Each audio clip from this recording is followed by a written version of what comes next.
Hello everyone, আসসালামু আলাইকুম। সবাই কেমন আছেন? আশা করি ভালো আছেন। বন্যা রান্নাঘর আপনাদের জন্য আজকে নিয়ে এসেছি গন্ধরাজ চিকেন রেসিপি।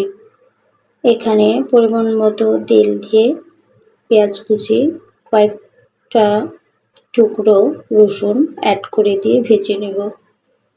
আর চিকেনটায় পেঁয়াজের পরিমাণ একটু বেশি দেওয়ার চেষ্টা করবেন।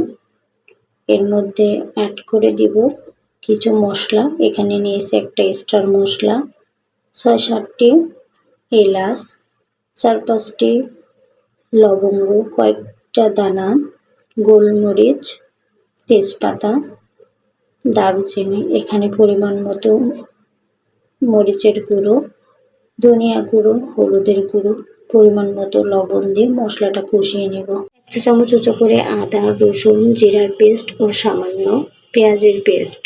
মশলাটা যত ভালো করে কষিয়ে নেওয়া হবে, খাবারের টেস্টটা দ্বিগুণ বেড়ে যাবে। এখানে সামান্য পরিমাণ পানি অ্যাড করে মশলাটা ভালো করে কষিয়ে নিয়ে এখানে কেটে ধুয়ে রাখা মাংসগুলো অ্যাড করে দেব। আজকে আমি রান্না করছি দেশি মুরগির মাংস দিয়ে। আপনারা যে কোনো মাংস দিয়ে এই রেসিপিটি করে নিতে পারেন। আর স্টার মশলাটা আমি এখানে একটা অ্যাড করেছি, এতে সুন্দর একটা ফ্লেভার আসে, টেস্টটা অনেক ভালো লাগে।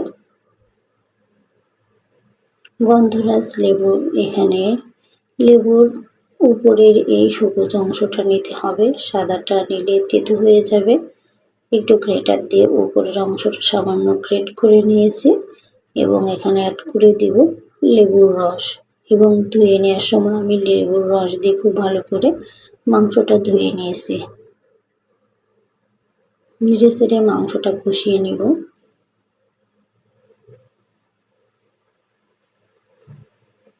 উপরে তেল ভাব চলে এসেছে, এখানে একটা এক্সট্রা মশলা অ্যাড করব। এটা আমার তৈরি করা মশলা। এই মশলাটা দিলে মাংসের টেস্টটা আরও বেড়ে যায়।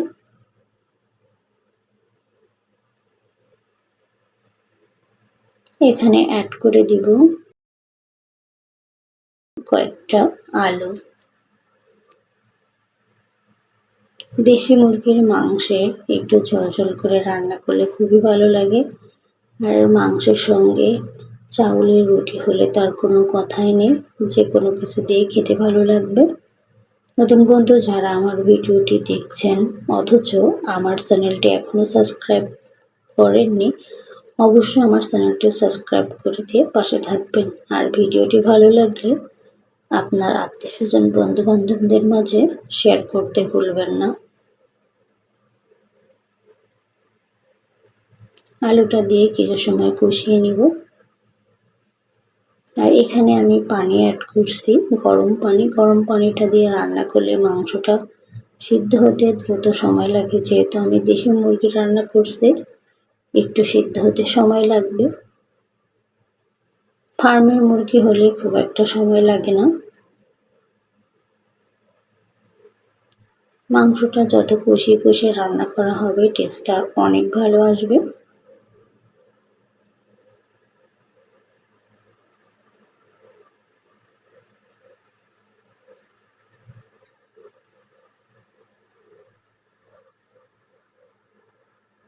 আমার ভিডিওটি যদি আপনাদের ভালো লেগে থাকে তাহলে অবশ্যই আপনারা এভাবে বাসায় ট্রাই করবেন। খেয়ে ভালো লাগলে কমেন্টে জানিয়ে যাবেন। এখানে পরিমাণ মতো পানি অ্যাড করে রান্নাটা করব। কিছু সময় রান্না করে নিলে হয়ে যাবে। একটু মাঝে মাঝে নেড়ে চেড়ে দিতে হবে। যেহেতু কয়েকবার অল্প অল্প পানি অ্যাড করে কষিয়ে নিয়েছি, এই জন্য ঝোলের পানি খুব একটা বেশি দেওয়া হয় না। আর এটা দেশি মুরগি বলে একটু ঝোল রাখবো। তেলটা উপরে ভেসে উঠেছে, এই পর্যায়ে ভাজা মশলাটা অ্যাড করে দিচ্ছি। অবশ্যই ভাজা মশলাটা অ্যাড করার চেষ্টা করবেন আর লবণটা চেক করে নেবেন। লবণটা ঠিকঠাক না হলে একদমই ভালো লাগে না। আর আপনাদের মাংস অনুযায়ী এখানে পরিমাণ মতো করে সমস্ত মশলা অ্যাড করবেন। আর ঝাল যে যেমন খেতে পছন্দ করেন তেমনটা অ্যাড করবেন। মাংস একটু ঝাল ঝাল না হলে খেতে ভালো লাগে না। আর যদি আলু অ্যাড করেন তাহলে ঝালটা একটু বেশি করে অ্যাড করতে হয়, নাহলে মিষ্টি মিষ্টি লাগে। চুলা বন্ধ করে দিয়েছি। দেখুন ঝোল অনেকটা কমে গেছে। এখন পরিবেশন করে নিব।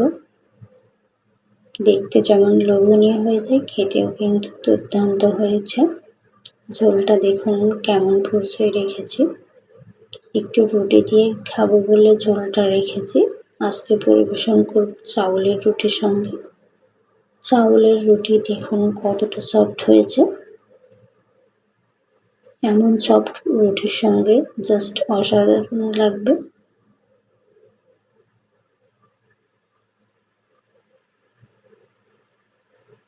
আপনাদের কার কার পছন্দ চাউলের রুটির সঙ্গে দেশি মুরগির মাংস বা যে কোনো মাংস অবশ্যই জানাবেন।